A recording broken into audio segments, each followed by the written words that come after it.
Greetings, Mavericks and new viewers.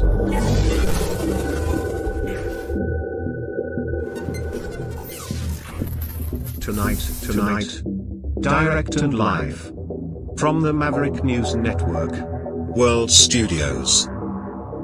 This is Maverick News with Rick Walker.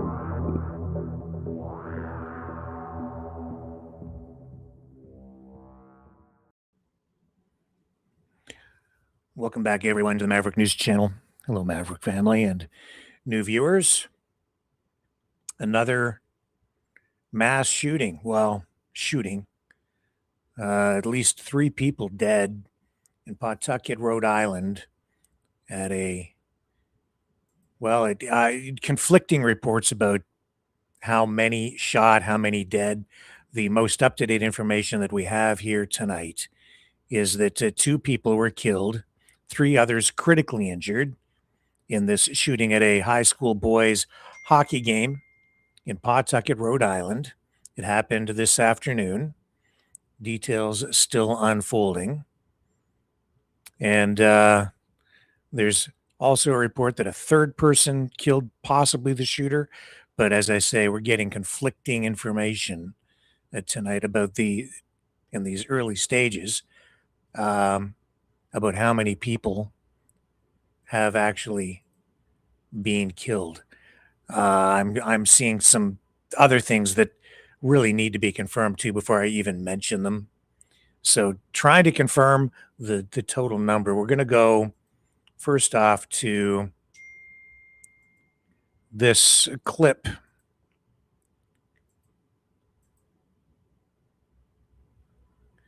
Where we have this update from officials.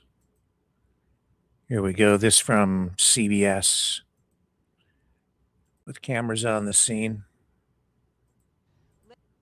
Later on, we learned that another casualty from the shooting was at the hospital, that they succumbed to their injuries after being at the hospital, and there is 3 additional victims at the hospital that all are in critical condition at this time. It appears that this was a targeted event, that it may be a family dispute. We cannot release the names of the victims because obviously we want to speak to the family, make sure that the family is well aware of what happened before we release that information publicly. We had assistance from multiple police departments that came in to assist, to offer their assistance. Obviously, the Attorney General is also there with us now going over the crime scene. We had several people in the building, so we are talking to them. So we're trying to put together the story and the timeline of what happened.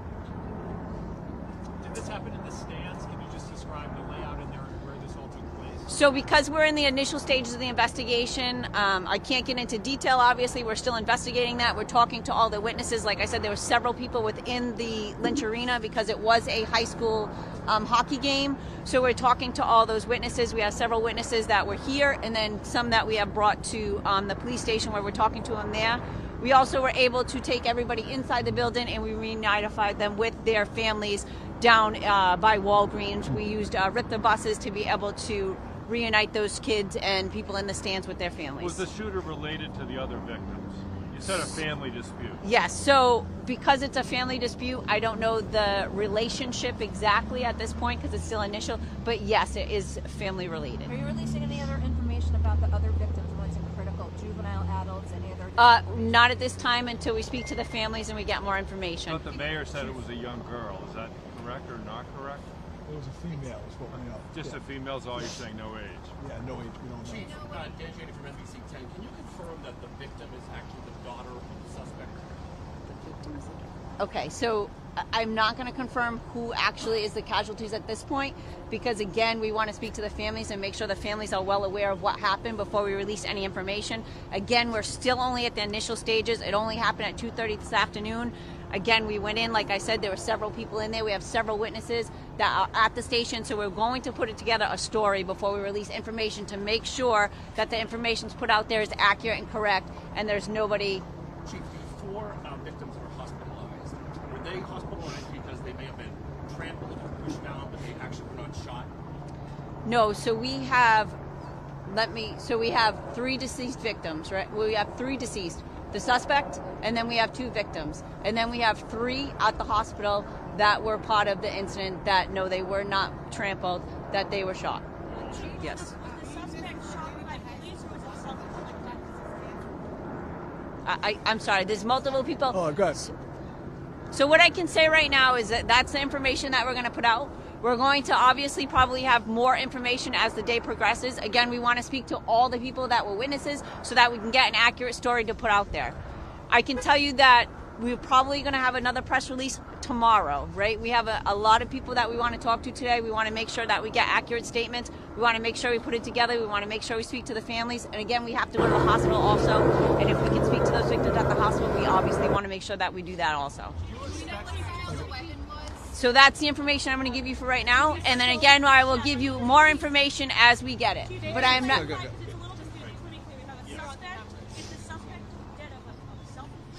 So, again, what I can say is that, no, the police were not involved. What I can say that, again, we're putting all the pieces together. It appears from a self-inflicted gun wound, but we are going to investigate that fully. The police were not involved in that. Is there, so there's a suspect who is dead, and then there are 2 victims, or those teen victims? Well, I'm not releasing their ages, but it appears that they're both adults. Are they both related to the suspect? Again, I'm trying to... No, That's okay. I know, mean, and I want to make sure that with the information we're putting out there, because again, they're family members at home, we want to make sure that we speak to them first before they hear it on the news or in the media. It is very important for us to make contact with the families and get an accurate depiction of what the family dynamics look like so that we can be able to put it out there accurately. Is there any way that you could do another press briefing later tonight? Because otherwise information gets kind of squabbled. That way, no, we're going to try, right? Okay. Like I said, we're following the police investigation, right? Right now it's about the families, right? There were multiple families involved. This was, high school children, so our hearts go out to the families. And we'll give you as munt information we can. We know it's important to get it out there, but they want to get it out there accurate so there's no misinformation. Mayor, are you able to speak to that, just the trauma these people suffered today? I mean, I haven't seen anybody. I can't imagine. I'm watching some people as they're getting put on buses. So, sorry. There has to be traumatic, right, to everybody. I haven't had a chance to talk to anybody. We're trying to piece it together. They're all being shipped out to have conversations with to keep the investigation going. And we're dealing with the families. We have a lot of our services, family services, the Nonviolence Institute, a lot of our partners. They're all in there. They're doing grief counseling, so we're working close with them as well. What are some of your concerns when you hear about a shooting inside an arena like this with so many young people? Of course, when you get the call, you think it's the worst thing, right? And I mean, it's very serious. Having said it, this was an isolated incident in some ways. It's tragic. And you think about that, right? The family, all the resources. We have men and women out there, so your mind goes in all different directions. Were any of the players on the ice targeted or hurt in any way? I don't know that. I know they were on the ice, but I don't know if any of them were on the ice. But it was in the stands. Chief, from that. Clear that it was also live streamed so that other people may have seen this. That's what they're piecing together. We're getting through the investigation. Yes. You say that it's an isolated incident, but it's been just 2 months since that tragic shooting on the campus of Rhode University. Can you speak to how traumatic it might be for the people in this community to be experiencing 2 mass shootings within such a short span of time? I mean, the fortunate thing is they're not related, but it is very tragic, right? You're thinking about these are high school kids that were doing an event. They were playing, with their families watching, fun time, and it turned into this. So it's got to be traumatic. Mayor or Chief, were there any victims who stepped in that you know of to help? So again, I understand that there's live stream out there. It's in the initial stages of the investigation. So if there are witnesses or people that stepped in, we're going to leave that information. Will be confidential until we speak to them. But at this point, what I can tell you is that there were several people in there at the time. Again, I'm trying to see him over it, and it's a little difficult. You guys have it a little higher, but okay. So obviously there were people inside, so I can say that people did assist. But as to the level of the assistance, again, we want to speak. Okay. So. Did hear the headline, which was effectively at this shooting at this Rhode Island hockey rink during a high school game. Yeah. So this does, I think, bring us up to date with the information that I had leading into tonight's broadcast, which is that 3 people are dead, which is reflected in the thumbnail and the title for the live streams going out on all Maverick News channels tonight. 3 people are dead. 2 it appears from what she said, adult victims, and the third person, the third death is the shooter from what appears to be a self-inflicted gunshot wound. That information coming from officials at the scene. So stay with me. We'll come back and we'll keep going with this live coverage of this shooting in Pawtucket, Rhode Island, where 3 people are reported killed, and the shooter went, I think, from a residence where a family dispute had taken place, and then went to a hockey arena and opened fire there. We'll have video when we come back on the other side of this.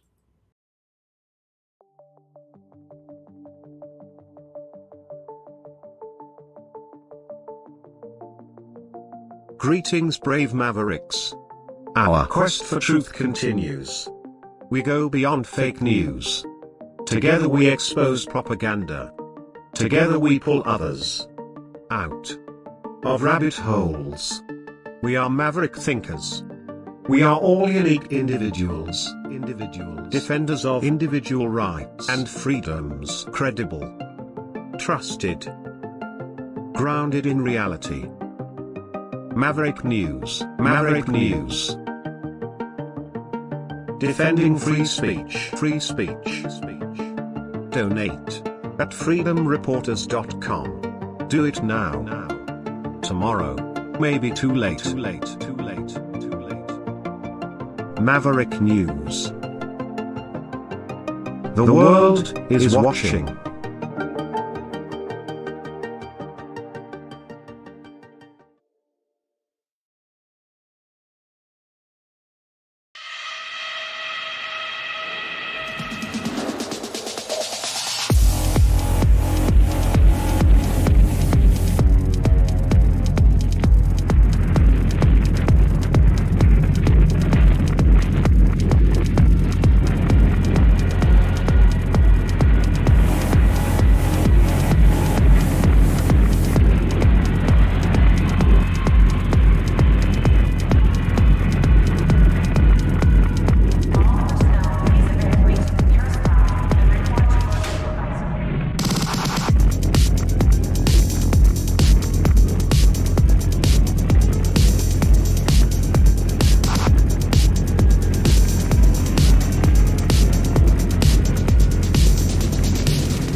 Maverick News. The world is watching. Okay, so I should say, the viewer discretion advised all through this broadcast, because I'm not sure exactly what these videos and live streams will show us as we present them here through the evening. And we will touch on today's other top stories. But we do have footage from inside the arena where the shooter did open fire, and you can hear the shots in this video, which we have obtained online. And this is what it was like there. And again, viewer discretion advised. Nobody actually shot here, but you do, as far as I know, nobody actually shot here, but you do hear the shots ring out. And then you see the reaction from the players and the parents and spectators in the stands.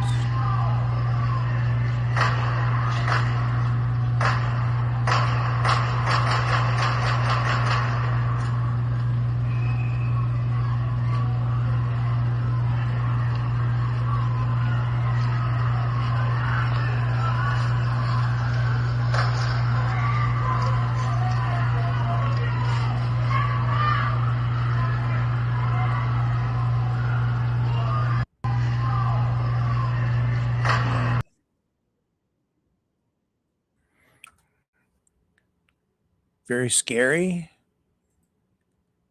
for the families, the victims' families, for the parents at this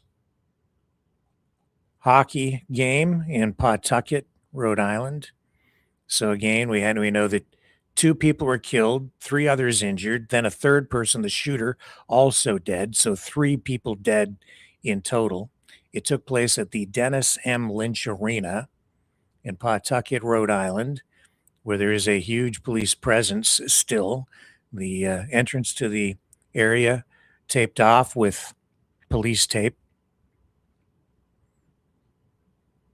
And the governor of Rhode Island, Dan McKee, says that he's praying for Rhode Island, and he says the state is grieving again. He says, as a governor, a parent, and a former coach, my heart breaks for the victims' families, students, and everyone impacted by the devastating shooting at Lynch Arena in Pawtucket. He expressed his gratitude for the first responders who arrived on the scene quickly, he said. And he said, quote, I am deeply grateful for the first responders, hospital staff, mental health workers, RIPTA drivers, and all those who responded quickly and bravely. And he is urging anyone who needs support following this tragedy to call 988, which will get you straight to somebody who can address your needs tonight. Coverage, of course, live here, and many media outlets across the United States covering this tonight. As we await more details, we just got you the latest from the most recent news conference, where officials are being cautious in the way that they release information, putting the interests of the victims' families and the families affected by this first. That is their paramount concern right now. And so they're being very careful about what they are saying. We don't have a name yet of a shooter. And I think that it's a moment, honestly, for Canadians to reflect on some of the criticisms that have been leveled at police in Canada in that small town out in British Columbia, where we just had that shooting at the school. And what I'm seeing unfold here right now with officials, investigators, it reflects very much a similar kind of approach to the way that any incident like this is handled and should be handled, where information comes out in an appropriate amount of time so that the investigation can be handled thoroughly and accurately, so that information that is shared publicly is accurate and does not breach ethical standards. We can show you some aerial footage shot just a short time after the incident unfolded at the arena. Let me bring this tab over here so I can share this with you tonight. And here we go.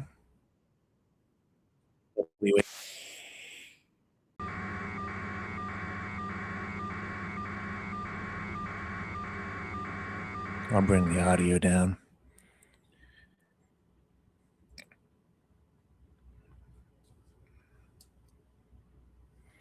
So you see one of the players there in an area outside the actual arena. And what we shared with you there was some of the first footage released.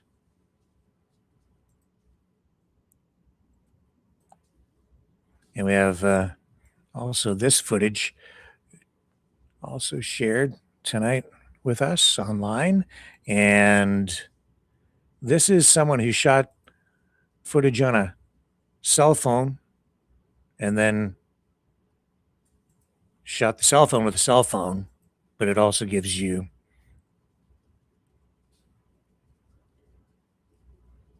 footage from inside the arena. Let's go to this shot here.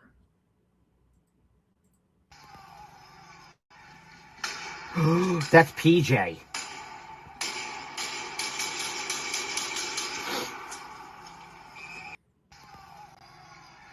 We'll go back to the aerial footage.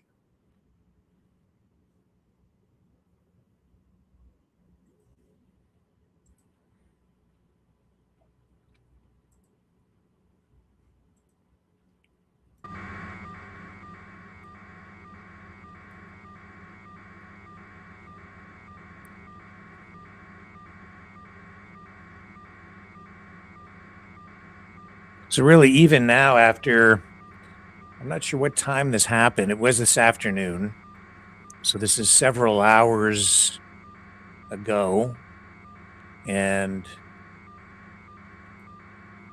really, details still thin at this point as we await for names of the victims, the name of the shooter, which we still don't have.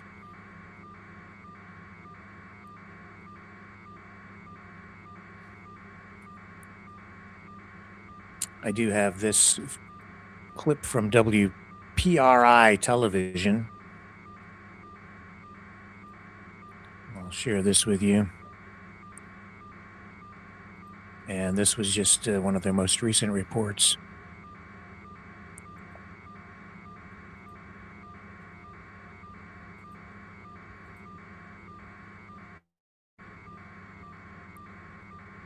We'll go to that now. Here we go. Inside the arena, we hear roughly 14 shots that rang out during that shooting. And those 3 victims at the hospital are in critical condition. Our Lauren Brill has been at the hospital since those ambulances were first arriving. Lauren?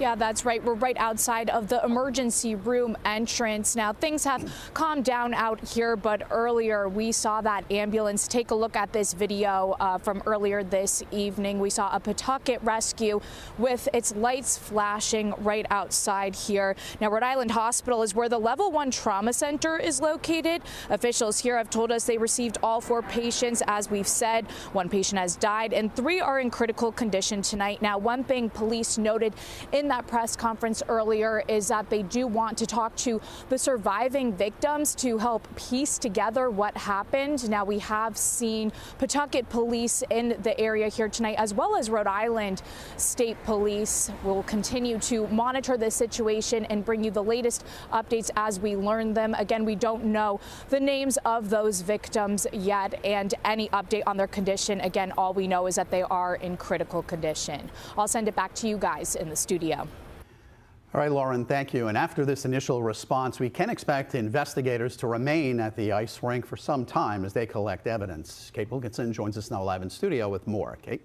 Hey guys, I was speaking with law enforcement analyst Stephen O'Donnell. Now, while police say that the suspect is dead, they still have to collect all that evidence to figure out exactly what happened here. Now, O'Donnell tells me that takes time, and it's something that we saw with the Brown University shooting. They're going to have to check everything from ballistics to forensics to make sure they get everything, all the facts accurate. And then making sure they're talking to witnesses, because many of the witnesses probably fled, and then bring them back and find out what they know. He said that they will also be looking at the suspect and the victim's backgrounds. An important question they'll have to figure out is how the suspect got a weapon and if they were allowed to get one. To you guys. Okay. So well, let's just go back to the aerial footage. And this was from several hours ago now.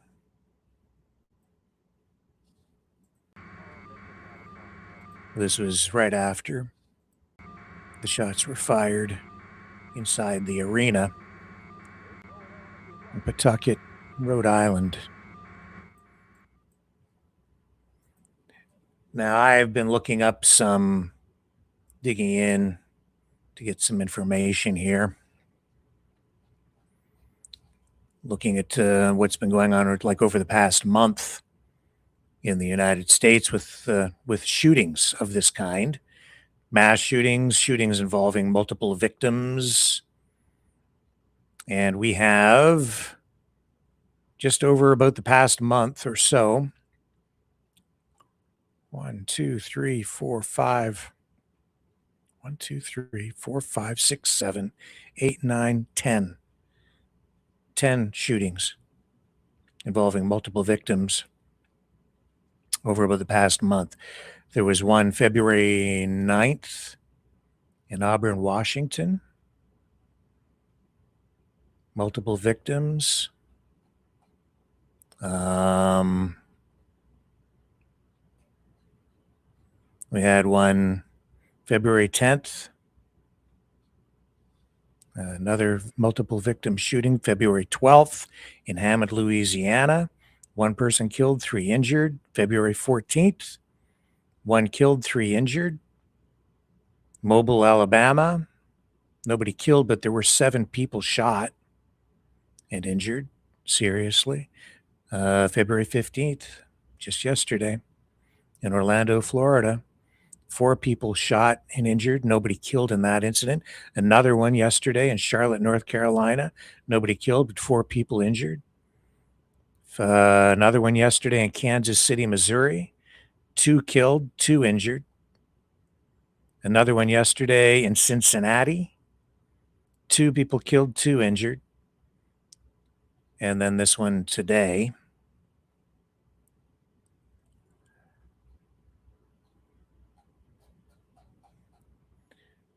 So, yeah, I'm trying to keep, my focus on what's happening here tonight, but this highlights, and that's actually just over the past few days in the United States, the number of shootings that have taken place.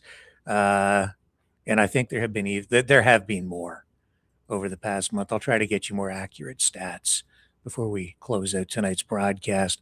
It is something I've been, thinking about, wondering about with regard to what happened out in BC over the past week or so.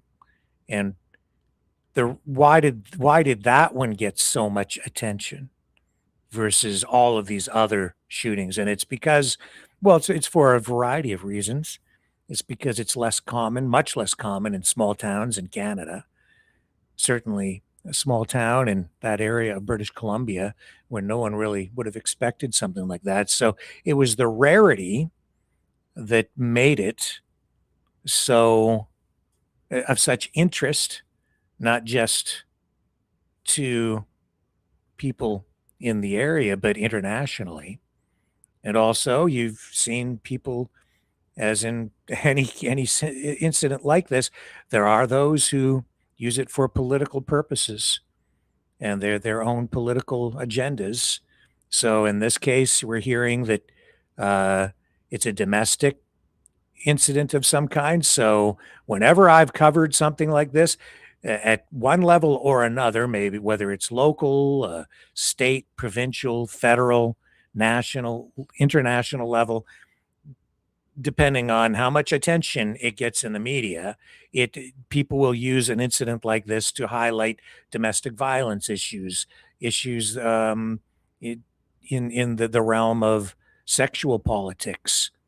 And then, of course, inevitably, especially in the United States, the whole gun rights debate surfaces over and over and over again with all of these kinds of incidents. And you see somebody being loaded into an ambulance right there.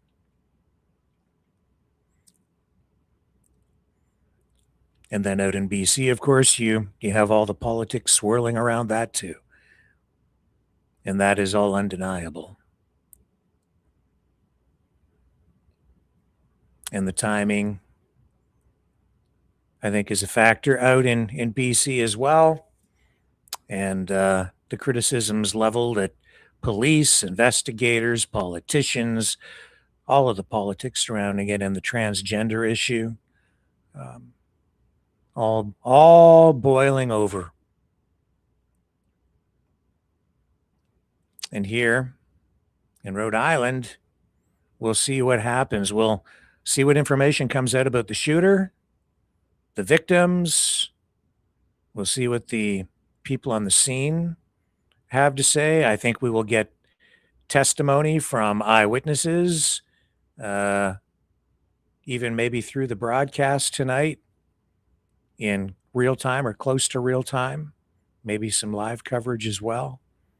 But what we'll do now is we'll dip out of this feed, dip out of this coverage, and push ahead with a look at some of today's other top stories. So stay with me. We're going to shift gears and come back to this if warranted through the broadcast. Stay with me. Brightleaf Innovations is excited to offer our newest investment opportunity, the Turn Easy Bed Storage Solution. Turns with a touch, spins all the way around. Every little thing you need is easy to be found. No more clutter, no more mess on the floor. Just spin it, reach it, you don't search anymore. Turn Easy Bed, spin your world around. Storage made simple, the best you found. Shelves your way, keep the mess away. Charge it, store it, night or day.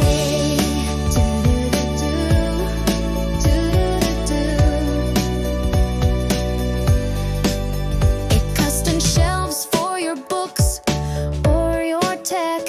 Cozy space for your treasures to protect.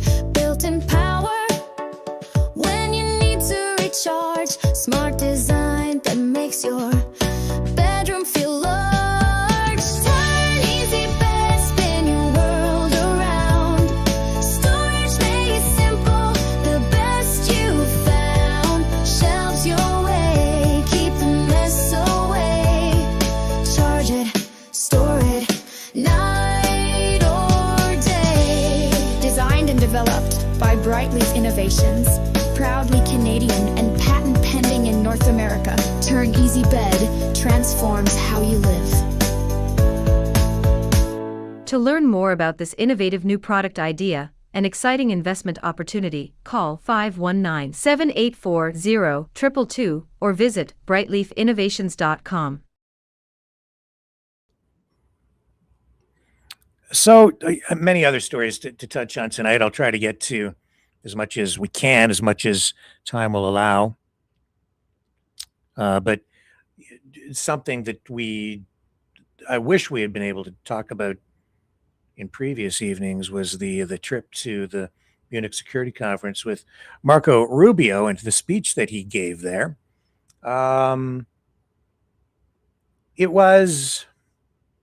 It's being described in various ways, even though he received a standing ovation after delivering the speech. He was, I don't know if criticized is the right word. It was the assessment or the review of his speech from other world leaders and even others who stood and applauded him. The reviews were sort of mixed after Rubio's speech. So we're going to bring you a little bit of that. And then after his speech in Munich, he skipped a meeting with Zelensky and flew to Hungary to meet with Viktor Orban, where they had a pretty cozy meeting, very friendly. And the message that I took away from Rubio's speech in Munich was that the United States, it was pretty much the Trump message delivered by J.D. Vance a year ago, repeated, but with much more diplomatic language. And so it was all wrapped up in a message that pretty much said, you're either with us or against us, and we want to work with Europe, but it has to be our way or the highway. And I also got another layer of messaging from it, and that is that if Rubio was actually in charge, I think the approach to geopolitics would be somewhat different. But because Trump is in charge and he's part of this MAGA-centric populist administration, he is bound by the objectives and goals of the Trump administration and those who are really directing the ship. And while he has some, it's the camp, it's the group of people around Trump who are pushing. Strangely, he highlighted the multicultural roots and reality of the United States today, talking about the United States creation and how the people who created the U.S. all came from European countries with various languages and cultures making up the U.S. But anyway, market share and the economies of the global South. Together, we can not only take back control of our own industries and supply chains, we can prosper in the areas that will define the 21st century. But we must also gain control of our national borders. Controlling who and how many people enter our countries, this is not an expression of xenophobia. It is not hate. It is a fundamental act of national sovereignty. And the failure to do so